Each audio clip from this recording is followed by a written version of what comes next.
Good morning, all. So we take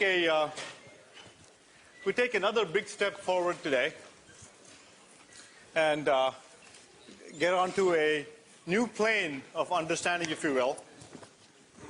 So in the last week and a half, our focus was on the storage element or storage elements called resistors and rather inductors and capacitors.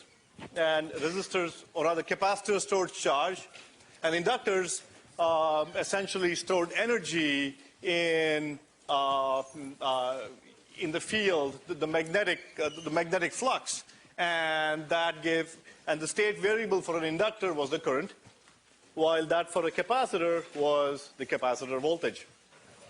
We also looked at circuits containing a single storage element. We looked at RC circuits, and we also looked at circuits containing a single inductor, and these were inductors with a single inductor with a resistor and a current source or a voltage source and so on. So what we're going to do today is do what are called second order systems.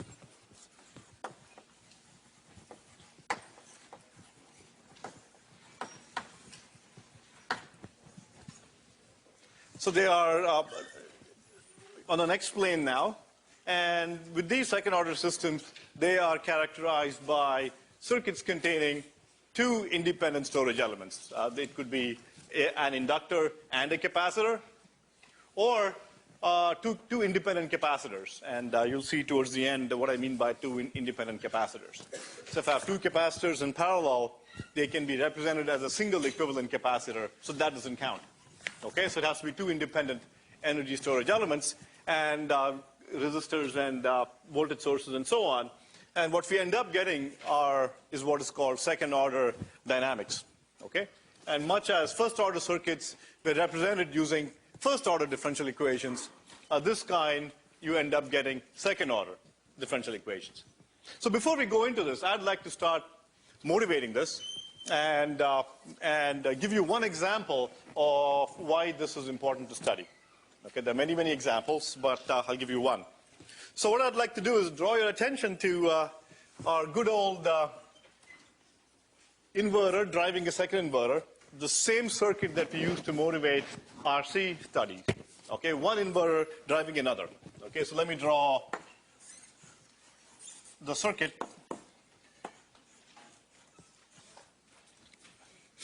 Okay, so here is one inverter. This is, let's say, 5 volts, and this is, let's say, 2 kilo ohms. And I connect the output of this inverter to a second inverter. Okay? And what we saw in the last few lectures was that in this specific example, there was a parasitic capacitor or a capacitor associated with the gate of this MOSFET, and that could be modeled by sticking a capacitor CGS between the gate of the MOSFET and ground.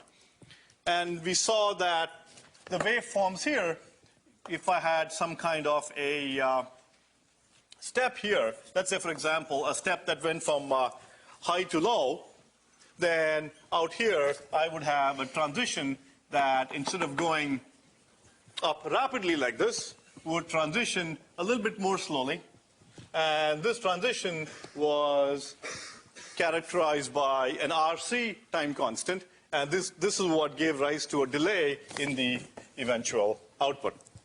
So that's what we saw previously, single energy storage element.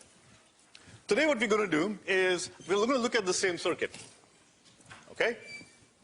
The exact same circuit, and have some fun with it. What we're going to say is, look, this thing is pretty slow. Okay? So what I'd like to do is, why don't we go ahead and put that up?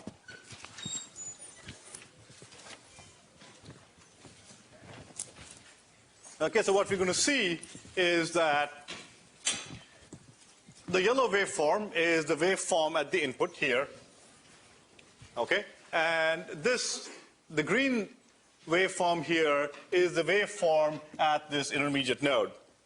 Okay? And notice that this waveform here is characterized by the slowly rising characteristics that's typical of an RC circuit.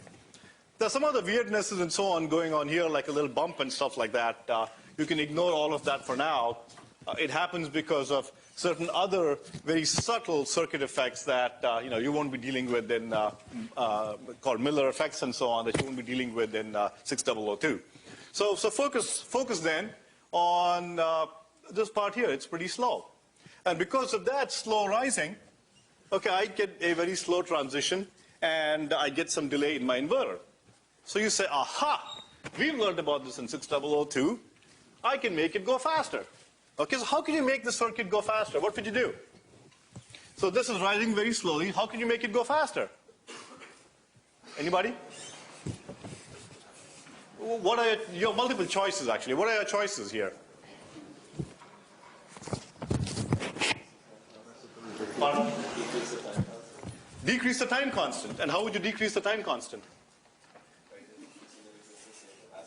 The capacitance is connected to this MOSFET gate here. I didn't want it in the first place, but it's there. I can't help it. So I can decrease the resistance. Okay? Good. Let me go ahead and do that. So what I'll do is I'm going to knock this sucker out and stick in a new resistance that's, say, 50 ohms, a much smaller resistance. Okay? That should speed things up, right? That should make things go much faster because this is a smaller time constant because R is smaller. Correct? Okay, let's go do it. And let's see if we get what we expect. So I have a little switch here. And using that switch, I'm going to switch in this little resistance. Whoa. What on earth is happening out there? Okay? This is so much fun. So what I did is I switched in a small resistor here to decrease the time constant, but it looks like I got, a whole bunch of crapola that I did not bargain for.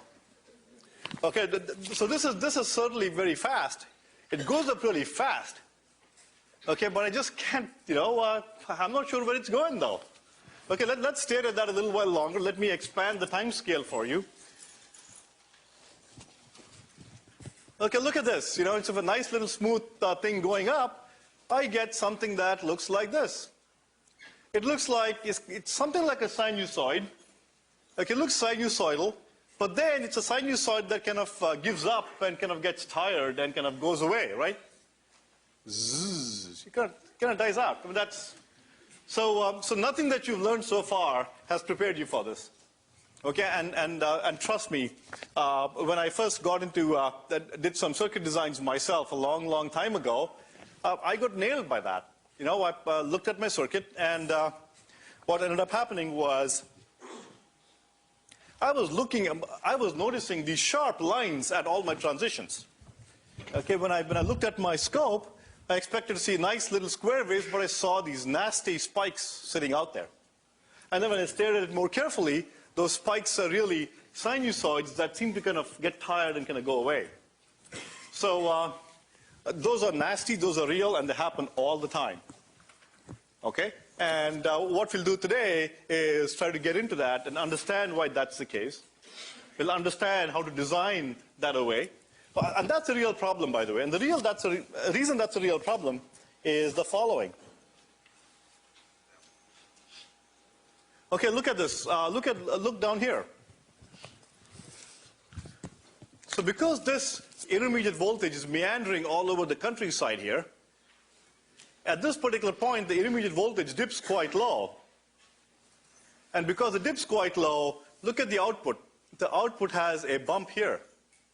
And it's quite possible for this output bump to now go into the forbidden region. Or worse, if this swing here was higher, this could have actually gone on to a 1. So I would have gotten a false 1 pulse here. So instead of having a nice 1 to 0 transition, I would have gotten 1 to 0, oh, back to 1, oh, back to 0, and then back down to 0. Okay, so this is nasty stuff, really, really nasty stuff. Okay, so what we'll do is understand why that's the case today and see if we can explain it. So what's going on here? What's really going on here is, take a look at this circuit here. But take a look at this path here, okay? And so this is your Vs voltage source. So the path kind of goes like this and around. Okay, turns out that this circuit is a loop here, okay? And when there is current flow, going down to basic physics, you remember that I also enclose some amount, so there's a current flowing in a loop, okay? And because of that, there is an effective inductance here. And in fact, any current flowing through a wire above a ground plane, for that matter, can be characterized by an inductance. Okay, so I can model that by sticking a little inductor here. So my real circuit is not exactly a resistor and a capacitor, but my real circuit is an inductor as well that comes into play because of this wire. Every wire, when there's a current flow, has an inductance associated with it. And because of that, the real circuit is resistor, inductor, and capacitor. Okay, so I end up with two storage elements now. And the dynamics of that are very different from that with a single storage element. Okay, so that's just a bit of motivation for why our study of inductors is important. Okay, and I can draw a quick circuit here. If you look at the circuit, start from ground, the voltage Vs, and there is a resistor here, okay, and then I have an inductor, and then I have a capacitor. Okay, so it's a voltage source, resistor, inductor, and capacitor. So for this whole week, we will be looking at circuits like this. Today what I'd like to do is begin, start very simple. Okay, so start with the simplest possible form of this to begin, so that you can begin building up your insight and then go into more complicated cases. So today what I'll do is simply begin with a case where I don't have a resistor here, and simply study a voltage source, an inductor, and a capacitor, and understand what the voltage looks like out here. Okay, so we'll look at the dynamics of a little system like this. Before we go on, I want to caution you about something. That it just happenstance that I have introduced for you capacitors based on a parasitic capacitance here, and inductance based on parasitic inductance. Okay, so I'd hate to leave you with the impression that inductors and capacitors are bad. Okay, because when you think of parasitics, parasites, these are parasitic, didn't expect them there, didn't expect this here. And I got the weird behavior. So parasitics are, they have a bad connotation to them. I don't want to leave you with a bad taste in your mouth about capacitors and inductors, that these are just bad things. We just have to deal with them and deal with second order differential equations and all that stuff because, they're just bad stuff. And we just have to deal with them. So I don't want you to end up going through life hating capacitors and inductors. Okay, just because of my choice of examples, that just happen to be introducing them as capacitors. Okay, I want to point out that these are fundamental lumped elements in their own right. Okay, they're very incredibly important and useful circuits where we design capacitors and inductors because we want to have them in there. Okay, there are many circuits that we will look at where we really want the inductor in there. We will design an inductor by wrapping wire around a coil, in a coil, and get bigger inductances and so on. Okay, so just remember that this can be parasitic in some cases, but in many cases it's good. Okay, inductors are good. Okay, so just stick with that thought. These are mostly good. Okay, so don't go around hating them. All right. So let's go on and analyze a basic circuit like this. And what I'd like to cover in the next hour are the foundations of something like that. Okay, I'll take you through the foundations so you understand how it works. And as always, what I'm going to end up with is build up the foundations, okay, help you understand why we got where we were, and then help you build intuition. And then show you a really, really simple, intuitive way of doing things in terms of how experts do it. Okay, and the real cool thing about EECS is that the way experts do things are really, really very simple in the end. Okay, but you need to build up some intuition to get there. Okay, so let's, so our circuit looks like this. in terms of my two storage elements. So I have a voltage VI, inductor L, a capacitor C, and I'm going to look at the voltage across the capacitor and my current through the capacitor. Okay, so V of t is the voltage across the capacitor, and my current is the current through this loop here, and which is the same as the current through the capacitor or the current through the inductor. Okay, and we're going to proceed in exactly the same manner as we did for first order differential equations. So write the equations down and just boom, boom, boom, boom, boom, go down the same sets of steps, but just get to someplace different. So we're going to start by writing the node equation for this node here. That's the only node for which I have an unknown voltage. The node here is VI. So I need to find this. There's just one unknown node voltage. And I'm going to need some element laws.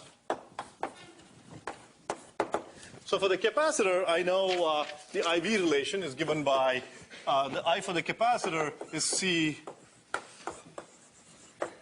dV dt. And just to show the capacitor, I'm just calling it dVc dt. Similarly, for an inductor, L, the voltage across the inductor is given by L di dt. Okay, so this is the VI relation for the capacitor, the VI relation for an inductor.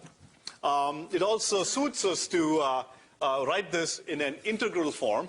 So if I integrate both sides of this equation, then what I end up getting, and I bring L down to this side, I end up getting something like this, 1 by L minus infinity to t, VL dt, and that's simply IL. Okay, I'm just simply replacing this with an integral form. And so this is a VI relationship for the inductor, and this is for the capacitor. Okay, so let me now go ahead and apply the node method for my circuit here. So here, for the node method, I have to equate the currents coming into the node, or sum the currents coming into the node and equate that to 0. And while I do that, I simply replace the currents by the corresponding voltages using the element laws. So what do I get? So I get the current going in here through the inductor is equal to the current going through the capacitor. Okay? What's the current going through the capacitor? It's, in terms of its V relationship, it's C dV dt. So it's C dV dt. And the current going through the inductor is given by this relation here, which is simply 1 by L minus infinity to t. The voltage across the capacitor, that is simply VI minus V dt. Okay, so I've just written down the node equation for this node here. And now I'll just apply a bit of math and simplify it and get the resulting equation. So what I can do is simply differentiate with respect to t here and get this to be C, okay, the second derivative of V. And here, what I end up getting is 1 by L VI minus V.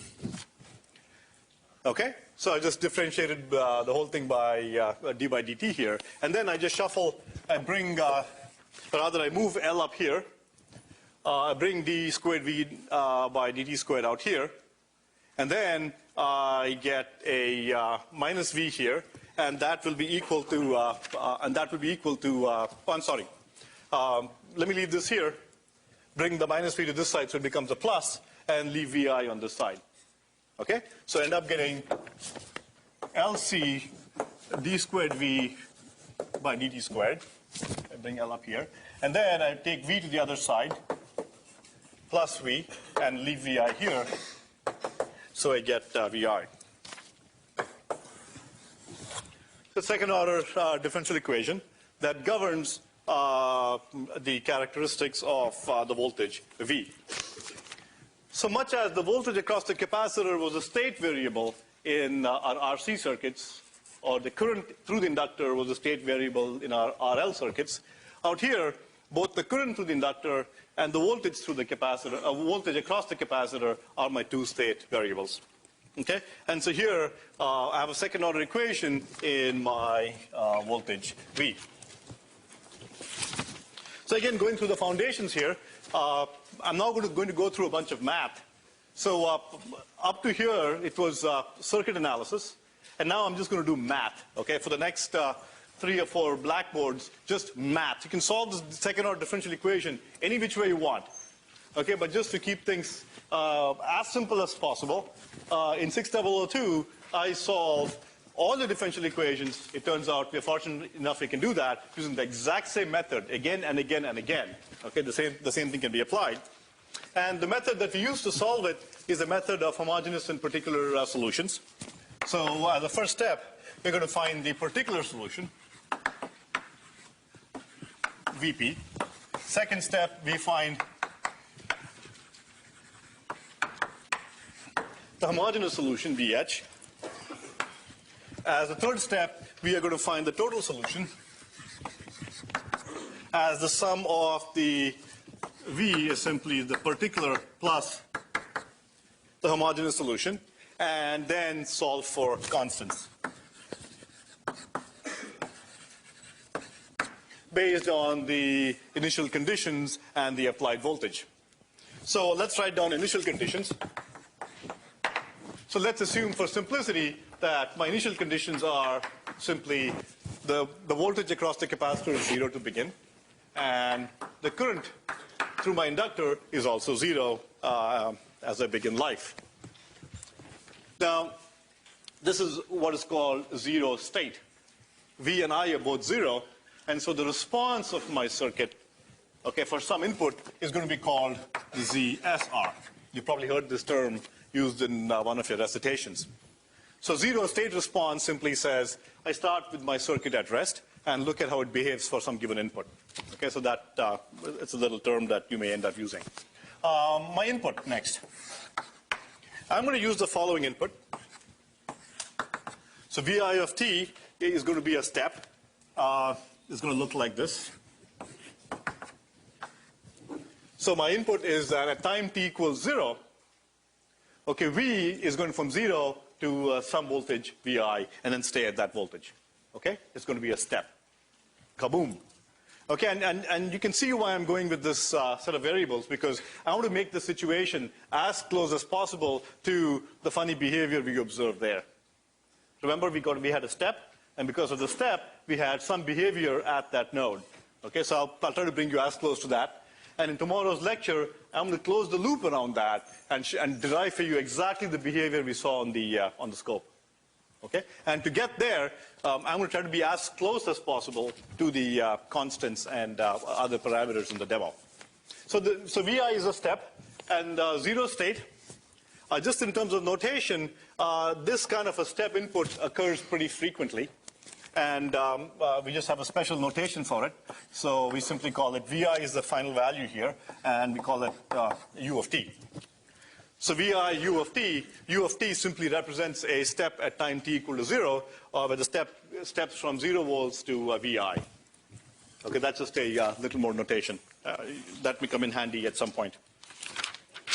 Okay, so more math now.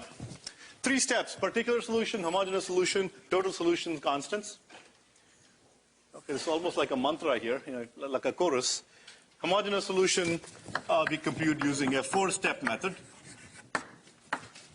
Okay, and 4-step method for homogeneous solutions, it turns out it happens to be that way for all the equations we'll see in our course.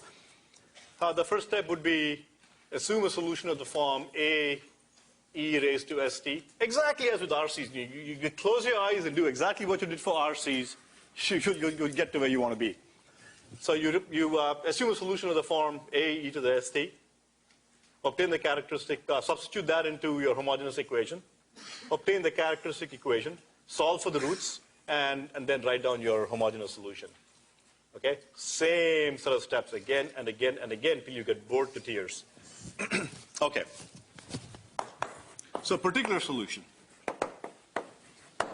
So the particular solution, I simply need to find a solution, any solution, not the most general one, but any solution that satisfies the particular equation, which satisfies that equation.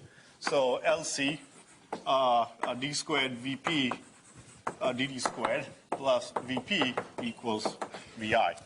Okay, my input's a step, and I'm going to look for the solution for time t greater than 0.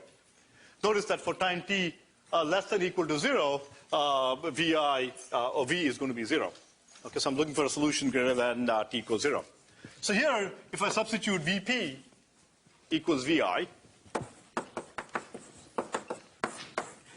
that is a particular solution because if I substitute Vi here, this goes to 0. And then I get Vi equals Vi, so this works. Okay, I promised you this was going to be simple. Can't get any simpler than that. Okay, so I've done my first step. I found the particular solution, and Vi is a good enough particular solution, so I'll use it. I'll take it. So as my second step, I'm going to find VH, or the solution to the homogeneous equation. And the homogeneous equation is simply that equation with the drive set to 0. So what I get here is LC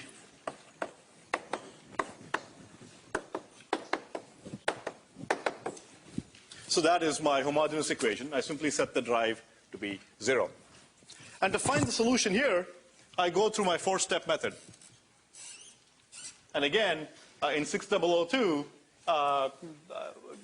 following kind of the Occam's, Occam's principle, we just show you the absolute minimum necessary to get to where you want. Okay, the absolute minimum necessary is that it turns out that we can solve all our differential equations that we use here by using the method of homogeneous and particular solutions. And every homogeneous solution can be solved by a 4-step method. That's about as minimal as it can get. Okay, so no extraneous stuff there. Okay, so the 4-step method. 4 steps. Okay, the first step is assume a solution of the form VH e to the st. Oh, I'm sorry, A e to the st. Now, what I've noticed is that students starting out are usually scared of differential equations. Okay, I know I was when I was a student. Okay, and the trick with differential equations is that it's all a matter of psych.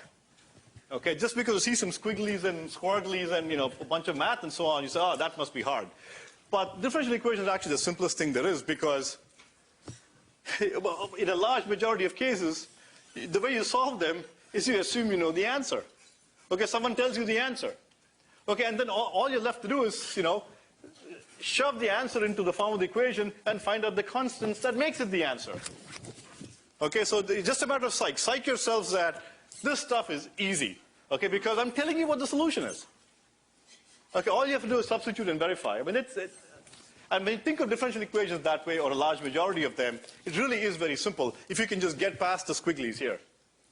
Okay, just get past the squigglies and then just simply stick in some simple stuff, and it works. We just can't get any easier. I don't think of any other field where, the way you find a solution is assume you know the solution and stick it in.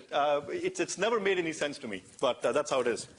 Okay, so we assume a solution of the form A e to the st. We stick it in there, and we have to find out the A and S that make it so. Okay, I mean, can't get any simpler than that. So let's stick the sucker in here and see what we can get.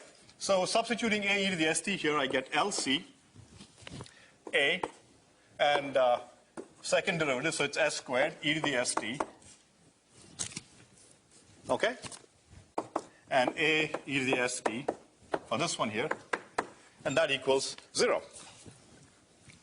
Okay, and then let me just solve for whatever I can find. So assuming I don't take the trivial case A equals 0, I cancel these guys out. And what I'm left with is simply LCS squared plus 1 equals 0. Okay? In other words, what I end up getting is B S squared is equal to minus 1 divided by LC. So my first step was, I'm telling you, I'm giving you a solution, stick it in there. Assume a solution of this form. Second step is get the characteristic equation. And the way you get the characteristic equation is that you simply stick this guy in there, and what you end up getting is some equation in S squared, or for first order circuits. Do you remember what you got for first order circuits? What was it? S was? What is S? For first order circuits, what did you get as a characteristic equation? S plus 1 divided by RC equals 0. Okay, same thing. Just remember, just blindly apply the steps, and it'll lead you to the answer. So this is called the characteristic equation. Okay, this is incredibly important. Okay, you will see in about a couple weeks from now that once you write the characteristic equation down for a circuit, okay, it tells you all there is to know about the circuit. Okay, and oftentimes you can stop solving right here. Okay, to experienced circuit designers, this tells me everything there is to know. And this is really key. That's why it's called the characteristic equation. Okay, I believe in problem number 3 of the homework that will be coming out this week.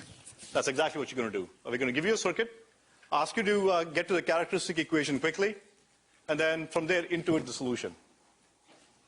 Okay, write the CAD equation, and then just intuit the solution. Bloop. It's that simple. Okay, so step A, assume a solution of the form. Step B, write the characteristic equation down. Okay, and let me just simplify that a little bit. So I go ahead and find my roots, and my roots here, remember that J is the square root of minus 1, and so what I end up getting is, okay, so my two roots here are plus J square root of 1 by LC and minus J square root of 1 by LC. Okay, two roots. And just as a shorthand notation, much like I had a shorthand notation for RC, what was my shorthand notation for RC? Tau. Okay, just as tau was big in first order. Okay, we have a corresponding thing that's big in second order. Okay, and that's omega naught. Omega naught is simply 1 by square root of LC. Okay, just as tau was RC, omega naught is a shorthand here, and so S is simply plus or minus J omega naught. Okay, so notice that in this equation here, LC has units of, LC has, excuse me,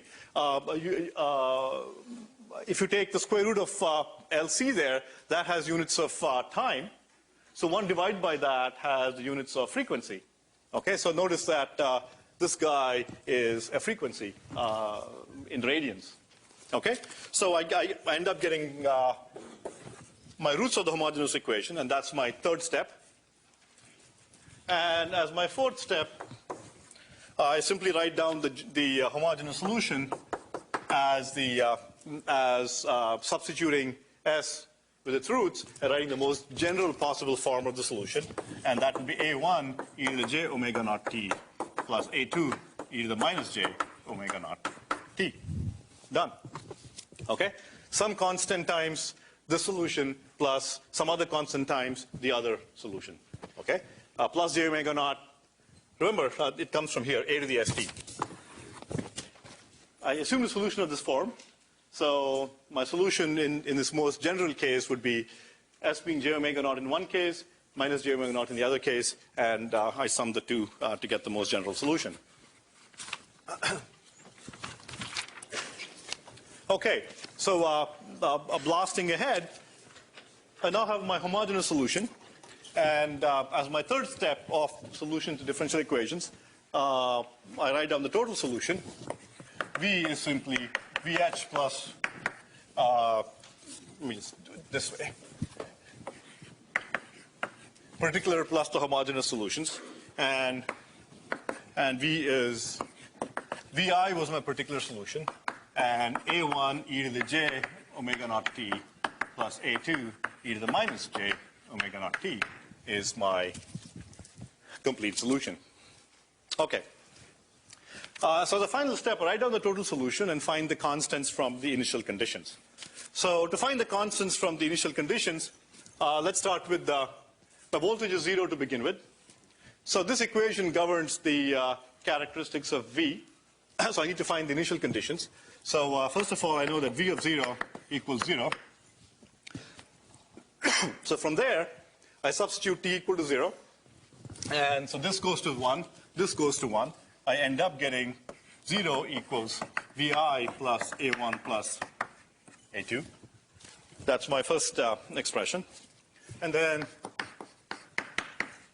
I'm also given that I of 0 is 0. And so I can get that as well. How do I get I? So this is V. I know I is C dV dt. So I know that I is C dV dt. So I can get I by simply multiplying by C and differentiating this with respect to t. So I get C. This guy vanishes. So I get d by dt of this. So it's C A1 j omega naught e to the j omega naught t plus C A2 minus j omega naught e to the minus j omega naught t. Okay? And so from here, I'm given that that is 0. And so therefore, this guy becomes a 1. This guy becomes a 1. J omega naught cancel out. So what I end up getting is A1 equals A2. So from the second initial condition, I get A1 equals A2. So from these two, if I substitute here for A2, I get Vi plus 2A1 equals 0, or A1 is simply minus Vi divided by 2. And that is also equal to A2. Okay? So therefore, my total solution now can be written in terms of the actual values of the constants I have obtained. I get Vi minus Vi divided by 2. So A1 and A2 are equal. So I just pull them outside. So I pull Vi minus 2 outside. And I stick these two guys in parentheses here.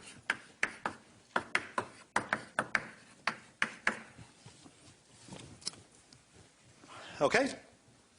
Again, I promised you no more circuits from here on till the very last board or something like that. It's all math, so not much else happening there.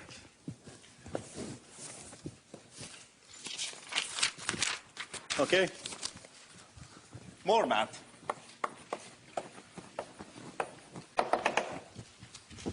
Look, if you like, I can skip all the way to the end and show you the answer, but let me just, I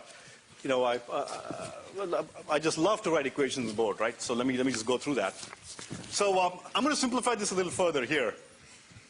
Okay? And we should remember this, this form by the Euler relation. E to the j x is cosine of x plus j sine of x. Okay, and by the same token, e to the jx plus e to the minus jx divided by 2 is simply cosine of x. Okay, you all should know this from the Euler relation.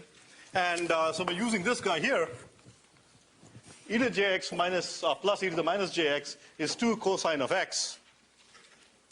Okay, and so the 2 and so this one is 2 cosine of omega naught t. 2 and 2 cancel out.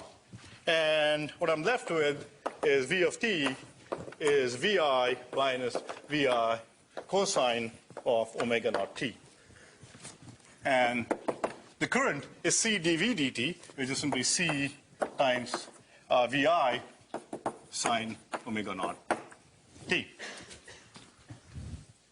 And just remember that omega naught is square root of 1 divided by LC. We're done. Actually, I did not give that answer the importance that was due. So let me just draw.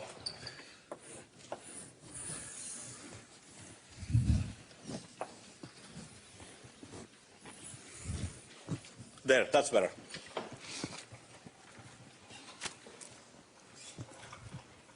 Okay, enough math.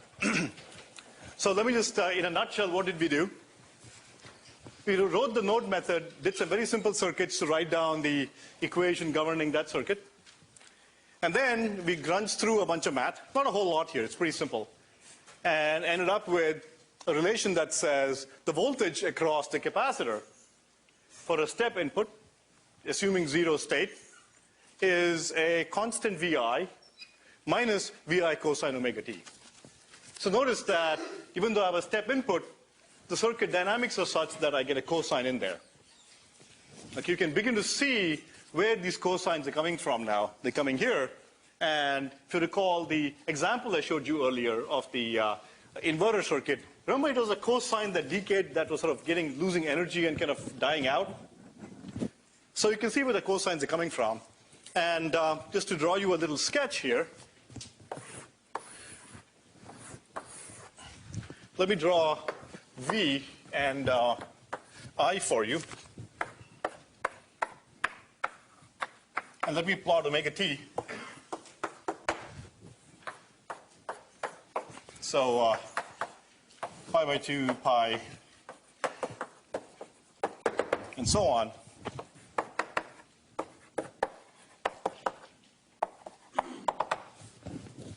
Okay, let me plot VI and so when time t equal to 0, VI is 0, cosine omega t is 1, and so VI minus VI is 0.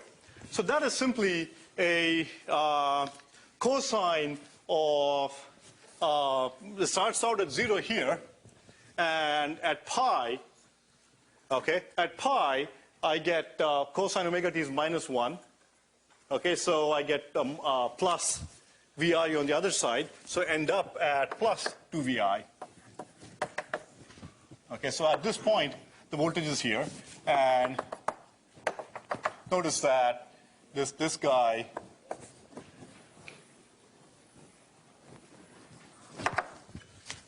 looks like this. Okay, it's a cosine that is translated up so that its mean value is not 0, but VI. It's just a translation up of a cosine. Similarly, in this case,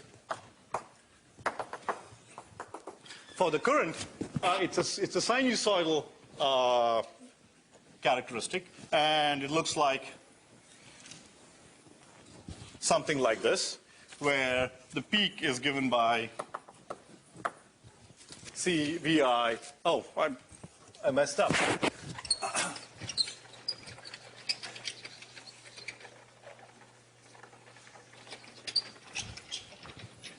So when I differentiated this, I missed the omega naught out there.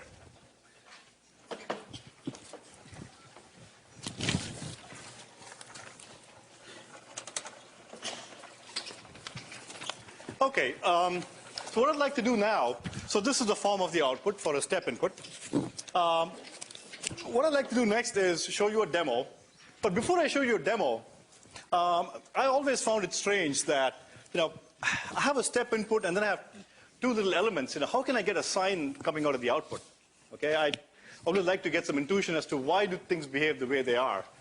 Okay, I could go and pray and try to get, to find out. But let me give you some very basic insight as to why this behaves the way it does. So let me draw the circuit for you here. Okay, and this is my inductor L and capacitance C. And remember, this is V. Okay, let me just walk you through what's happening there and get you to understand this. Now, you've seen signs occur before. If you go and write down the equation of motion of a pendulum, okay, you have a pendulum, you move it to one side, let go. Okay, it is also governed by sinusoidal characteristics, and you will find that the equation governing its motion is very much of the same form. Okay, and you get the sinusoid where you have energy that is sloshing back and forth between a maximum potential energy to maximum kinetic energy and zero potential energy, back to maximum potential energy, zero kinetic. Okay, so it's energy sloshing back and forth. Same way here, the capacitors and inductors store energy. And let's walk through and see what happens. So I start off with both of them having the states 0, 0 current, 0 voltage. So I apply a step here. Boom, the step comes instantaneously to VI. And notice that the capacitor voltage cannot change instantly, unless there's an infinite pulse of a sort. So this guy cannot change instantly. And so its voltage starts off being 0. Okay, so the entire voltage here, KVL must be true no matter what. Okay, those are the absolute fundamental principles from Maxwell's equations. So KVL must hold, which means that the entire voltage VI must appear across the inductor. So I put a big voltage across the inductor, its current begins to build up. There you go. So a voltage across the inductor, its current begins to build up. As its current begins to build up, that current must flow through the capacitor too. And as current flows through a capacitor, it is depositing charge into the capacitor. So the capacitor begins to get charge deposited on it, its voltage begins to rise. Okay, so let's see what happens here. So its voltage keeps rising. At some point, the voltage across the capacitor is equal to VI. But then VI equals this VI here. So when the two become VI, the inductor has 0 volts across it. Okay, so there's no longer a potential difference that's increasing the current in that direction. Okay, so at that point, at pi divided by 2, I have some current going through the inductor. Okay, but the capacitor, so there's no longer a pressure that is forcing more current through the inductor because this voltage reaches VI. But remember, capacitors like to sit around holding voltages. Just remember that demo. That rinky-dink capacitor sat there stubbornly holding its voltage, okay, and had a huge spark towards the end. It just sat there holding its voltage. In the same manner, inductors love to sit around holding a current. Okay, they will do whatever they can to keep the current going through them. Okay, so it's got the current going through. Okay, and few forces on earth can change that. And so therefore, even though the capacitor voltage is VI and the voltage drop across the inductor is 0, it still keeps supplying a current. It's got the current, okay? It's got inertia. It keeps going. It's like a runaway train, you know. You may not be pushing the train from the back, but once it's running, it's got kinetic energy. It's going to run no matter what, at least for some more time, even if you take away the force on the train. Okay, so I've taken away the force on the punching more current through, but it's got kinetic energy. It's got current flowing through it, and so it continues to supply a current. Because it continues to supply a current, the capacitor voltage keeps increasing. Okay, this is a subtle insight which is absolutely spectacular, that the 0 volts across it, it still keep pumping that current. Capacitor voltage has gone up, and guess what? The voltage on this side is higher now. Okay, but this guy is still pumping a current. Man, I've been born to do this, you know. I shall pump a current. However, because the voltage has now gone up here, okay, it's gradually the current begins to diminish. Okay, but as far as the capacitor is concerned, you pump a current into me, my voltage goes up. At some point, like a runaway train, okay, it comes to a halt. So current through the capacitor now, through the inductor now goes to 0. And the capacitor voltage reaches 2 VI. So this is at 2 VI now. Okay, and this is at VI. So now the situation is not in equilibrium. At this point, there's 0 current through it, but guess what? I have a VI pumping in this direction now. Okay, I have the same VI punching in this direction. So guess what? Its current must now build up in this direction. Okay? Its current begins to build up in that direction. So that begins to discharge the capacitor. Okay, and the capacitor then goes down to a negative, or rather the current goes down to a maximum negative current, and this process continues. Okay, so what you're seeing here is energy is sloshing back and forth between the two, and that's kind of a key. I'll just quickly put up a demo that you can watch as you're walking out. So for a step input, notice the green is the voltage across the capacitor, and the orange is the current through the capacitor.